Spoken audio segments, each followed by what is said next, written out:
బండ్లు ఓడలు, ఓడలు బండ్లు అవుతాయంటారు. రాజకీయాల్లో ఇది ముమ్మాటికి నిజం. అధికారం ఎక్కడ ఉన్న నేతను ఎక్కడికో తీసుకుపోతుంది. కనీసం అడుగు పెట్టడానికి సవాలక్ష ఆంక్షలు ఎదుర్కొన్న చోటే సెల్యూట్లతో స్వాగతం కూడా లభిస్తుంది. దీనికి ప్రత్యక్ష ఉదాహరణ ప్రస్తుతం తెలంగాణ సీఎం రేవంత్ రెడ్డి. గతంలో రేవంత్ రెడ్డి ఎమ్మెల్యేగా ఓడాక కనీసం అసెంబ్లీలో కూడా అడుగు పెట్టనీయలేదు. గేటు వద్దే సెక్యూరిటీ ఆయనను ఆపేశారు. మాజీ ఎమ్మెల్యేగా తనకు అసెంబ్లీ లాబీల్లోకి వెళ్లే అవకాశం ఉందన్నా పర్మిషన్ ఇవ్వలేదు. దీంతో రేవంత్ రెడ్డికి మద్దతుగా ప్రస్తుత బీజేపీ అధ్యక్షుడు కిషన్ రెడ్డి పోలీసులతో వాగ్వాదానికి దిగారు. రేవంత్ను అసెంబ్లీ లాబీల్లోకి అనుమతించాలని డిమాండ్ చేశారు. ప్రస్తుతం అదే అసెంబ్లీలో సభా నాయకుడయ్యారు సీఎం రేవంత్.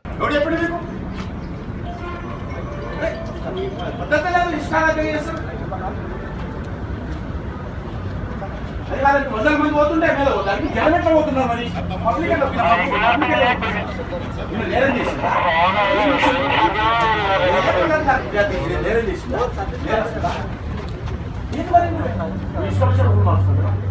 జనం పోటీ జనం మొత్తం కూడా ఎమ్మెల్యేలను ఓడి గేట్లో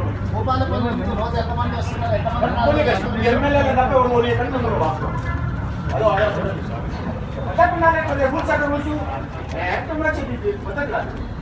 ఇంత అవమానం చేయదు ఎమ్మెల్యేలు ఇంత అవమానం చేయదు ఏ పార్టీ అయినా సరే పద్ధతి పద్ధతి ఎంతమంది బిజినెస్ పోతున్నాడు ఆఫీసర్స్ ఎంతమంది పోతున్నారు అందరి పోతే నేను పోతా మీడియా వాళ్ళు ఇట్లా పోతున్నావు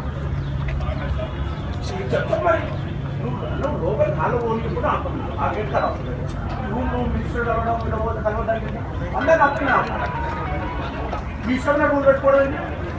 అప్పుడు ఆయన్ని కనీసం లోనికి కూడా అడుగుపెట్టని అని పోలీసులు ఇప్పుడు సెల్యూట్లు పెట్టి మరీ స్వాగతం పలుకుతున్నారు. కాలం మహిమ అంటే ఇదేనేమో.